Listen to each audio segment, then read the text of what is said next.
maalin wanaagsan kuna soo dhawow kubadda cagta tiyuub iyo falanqeyn ku saabsan kulanka weyn ee horyaalka Spain ee La Liga ee darbe Madrid. Kulankan ayaa la ciyaari doonaa mar kale iyadoo Real Madrid xaalad adag ay ku jirto kadib guuldaradii ay kala kulmeen Sevilla. Marcelo ayaa shaki weyn la gelinayaa ciyaartan halka kooxda Atletico Madrid ay haysato saf ciyaaryahano oo dhameystiran. Labada kooxoodba waxa isku diyaarinayaan natiijada ciyaartan oo ka dhici doonta garoonka weyn ee Santiago Bernabeu. Taageerayaasha kooxda kubadda cagta Madrid ayaa mar kale filan kara jab mar walba kulamadan waxa samata bixin jiray kooxda Cristiano Ronaldo oo ku biiray kooxda kubadda cagta ee Juventus. Lama oga Ronaldo la'aantii sida ay Madrid isaga celin karto Atletico Madrid.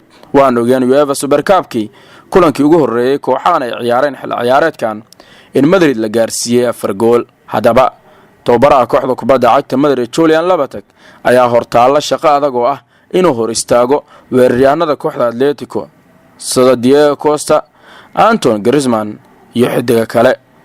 qaybta hoose ee faallada ayaad kaga dhiiban kartaa aragtidaada kulankan darbe Madrid. waadna ku maasan tahay daawashada warbixintan. Fadlan subscribe dheh Kubadda Cagta Tube si aad ula socoto wararkii ugu dambeeyay ee kubadda cagta.